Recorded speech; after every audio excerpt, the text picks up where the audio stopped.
vou contar um pouco da minha história. E o tema de hoje, né, amarrando com esse tema de hoje, que é sobre presença, mas também uma constatação de que cada capítulo tem um propósito e também tem o seu fim. E cada vez mais o que eu percebo na minha transição e na transição das mulheres que estão passando pela mentoria, pela comunidade Entre Atos, é que, na verdade, essa transição de carreira, ela não é uma transição de cargo, ela é uma transição de identidade.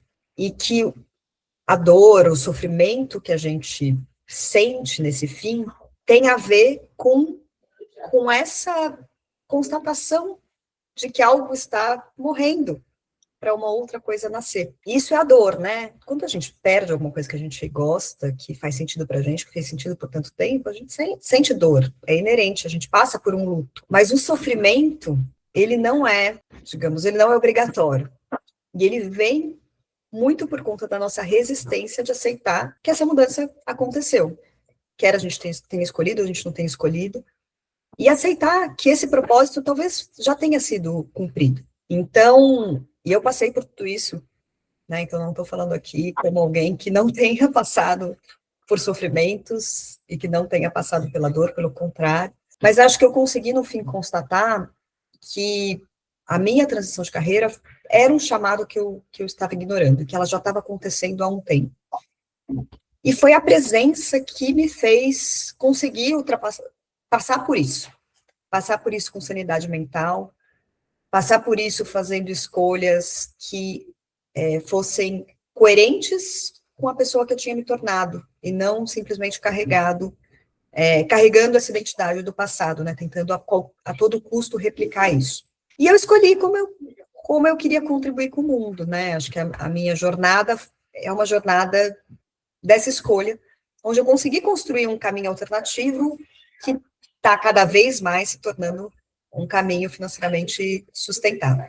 Bom, para quem não me conhece ainda, não conhece a minha história, eu tenho 20 anos, trabalhei no mercado corporativo, fui 10 anos diretora de grandes empresas, né, mas diretora de uma grande empresa, que é da Centauro e da Nike.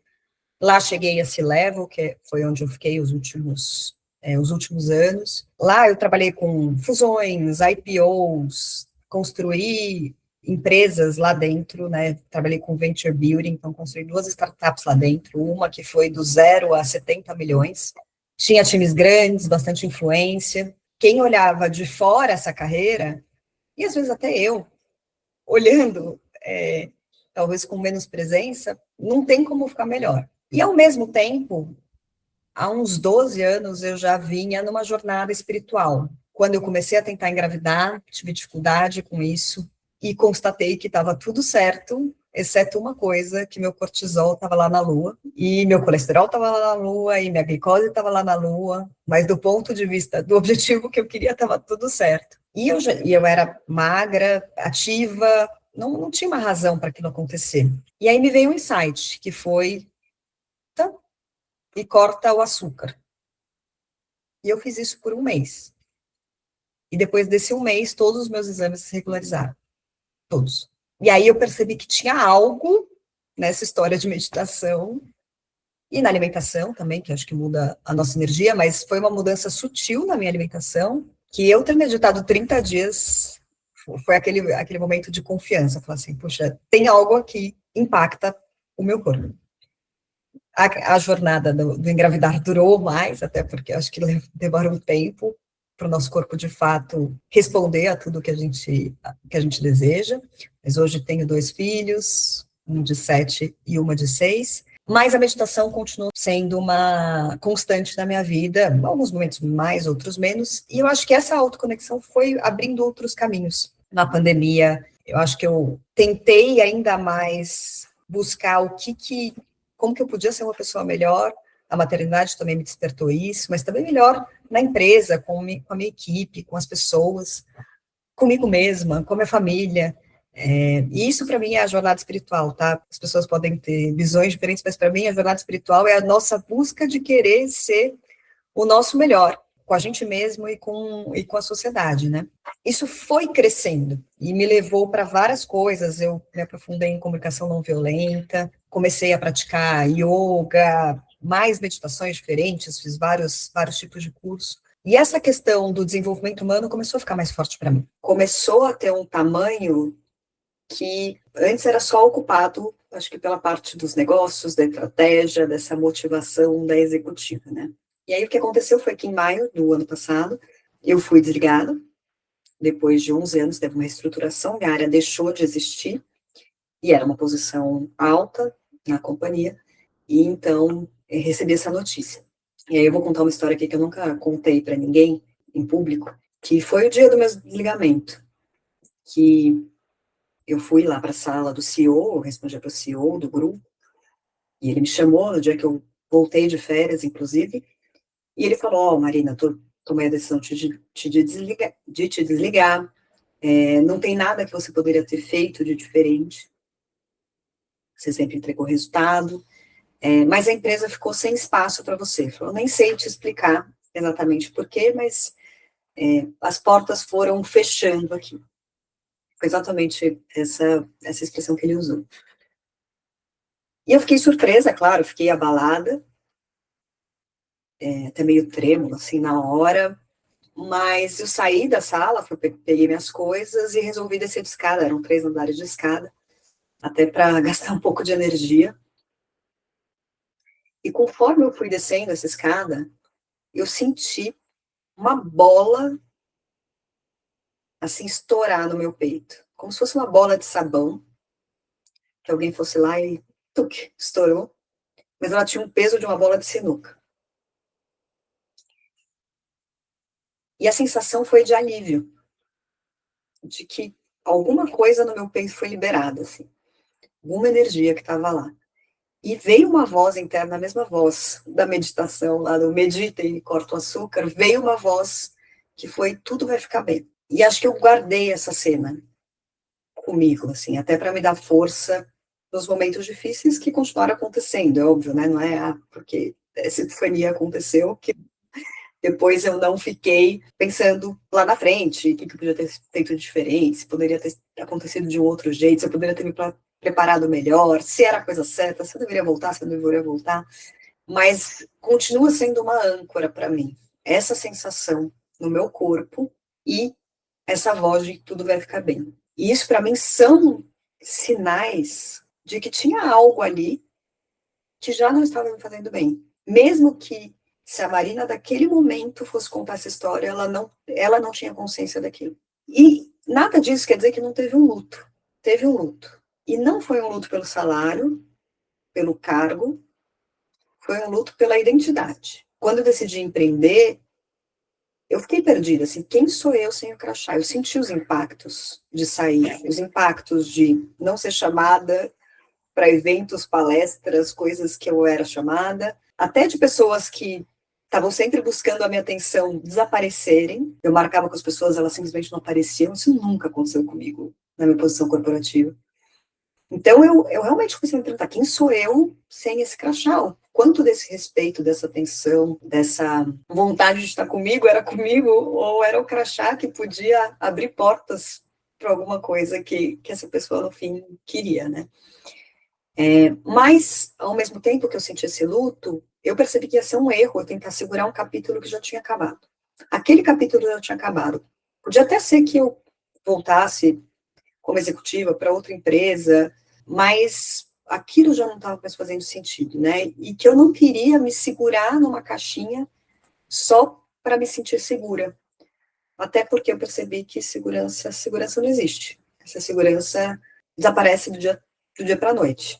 Né? E aí, acho que o meu chamado não era para buscar um emprego igual ou parecido, inclusive para provar que estava todo mundo errado em tomar aquela decisão, e que eu também já não estava mais disposta a me anular em nome de uma suposta segurança. E, ao mesmo tempo, reconhecendo que todo esse capítulo, toda essa jornada de 20 anos e essa conquista de ter atingido esse cargo, essas experiências, esse salário, teve um propósito, inclusive, financeiro, de bagagem, de resiliência, de aprendizados, mas que ele tinha chegado ao fim também, que continuar insistindo naquele caminho não ia fazer sentido para mim. E aí eu resolvi criar uma solução unindo negócios e presença, que era todo esse meu lado espiritual que, sim, ele estava presente na minha jornada, ele estava ele fazia parte dos meus resultados, mas ao mesmo tempo era uma coisa que não tinha o espaço que eu gostaria, né? E acho que ele estava cada vez mais tendo essa importância, né? E aí esse lugar da presença do yoga, eu comecei a ter mais tempo também, então eu fui para a Índia, eu fiz uma formação de Teacher of Presence, e hoje eu posso dizer que eu tenho liberdade real de escolha, eu posso voltar, e eu não descarto isso, eu não quero aqui dizer que a vida executiva é ruim, aquele capítulo chegou ao fim, mas não é uma coisa que eu descarto, com certeza, em projetos legais, com pessoas legais, coisas que me motivem, eu estaria aberta, mas ao mesmo tempo eu não preciso disso. Eu acho que eu consegui construir uma possibilidade real de escolha, né, no que eu chamo aqui de carreira portfólio, que é a gente encarar a carreira como um portfólio. Então, sim, eu posso considerar um novo passo executivo, mas eu também, hoje, sou empreendedora, eu tenho 2 empresas, eu criei a Crescer Humano e sou sócia do Repertório Coletivo, que foi um convite de uma sociedade, de um cliente meu. Hoje eu sou líder da comunidade Entre Atos, um projeto que me dá muito orgulho de ter construído, de estar construindo, está cada vez mais crescendo e ganhando relevância mesmo, não só no mercado, mas na vida das pessoas. Já atendi mais de 50 clientes aí como mentora, como consultora, fiz consultoria para startups, e agora como conselheira de startup, conselheira remunerada. Então, acho que hoje esse grande portfólio, no fim, me dá essa possibilidade de escolha. Muitas dessas coisas podem coexistir até com uma jornada executiva, especialmente se eu pensar num executivo as a service, em alguma coisa mais flexível aqui. E aí o que eu descobri nisso tudo é que, no fim, a segurança a gente constrói. Não tem uma fórmula mágica de, bom, se eu achar um emprego tal, eu vou estar segura. A gente precisa construir, acho que tem a ver com construir uma segurança financeira e tem a ver com diversificar também no meu caso, né, acho que fez sentido diversificar os ovos na cesta, né, como a gente faz com os nossos investimentos aqui, acho que o investimento na nossa carreira é um investimento também, investimento de tempo, um investimento de energia, um investimento de trilha mesmo, e o que eu tenho vivido dentro da comunidade Entre Atos. Justamente a comunidade Entre Atos, ela também tem essa junção de negócios e presença. Eu vejo, no fim, que a maior transição, ela é de identidade, e que ter um mapa e conseguir construir esse caminho com consciência faz toda a diferença. E uma das coisas muito interessantes que estão acontecendo na comunidade Entre Atos é assim, a força do grupo. O grupo, ele é muito importante assim, para a experiência ser uma experiência bacana. E o grupo que a gente conseguiu formar é um grupo muito potente, em experiências que são muito complementares, em disponibilidade das pessoas de reverem, de se autoconhecerem, de compartilharem, e na generosidade da troca do próprio grupo, né? Então, são executivas sêniores e muito generosas, assim, acho que é a forma como eu consigo definir aqui. Algumas delas estão aqui, algumas acho que não conseguiram voltar, mas eu queria contar, assim, vou contar para ser uma coisa mais rápida, normalmente elas falam um pouquinho aqui nos nossos encontros, mas eu queria contar assim, mais os resultados mesmo, também que elas estão conseguindo viver, né? A Carol está aqui, a Carol fez uma transição de carreira aí do quinto andar para empreender, ela lançou recentemente um workshop de teatro para executivas, tive a honra de participar aí no último fim de semana desse workshop, foi incrível. E dessa participação e dessa união, da participação dela na Entre Atos também, a gente está construindo um produto juntas para empresas, unindo teatro e presença. Então, acho que esse é um bom exemplo da potência, efetivamente, da Entre Atos. A Denise, que está se recolocando, mas também está explorando uma coisa que ela sempre fez na carreira dela. Ela é uma pessoa super sênior de RH e ela dá mentoria para jovens que estão ingressando na carreira mesmo. E ela sempre fez isso por paixão, e agora ela está transformando isso também num produto. Então, independente dela querer se recolocar ou não, tem isso, né? Acho que a carreira do portfólio, e acho que o coração dela também está nesse lugar. A Thaisa, vivendo esse momento de transição, acho que de uma forma aberta, ela falou, não quero fazer nada. Quando ela entrou, ela falou assim, nem sei se é para mim, porque eu nem quero empreender agora, ou nem sei se eu quero me recolocar.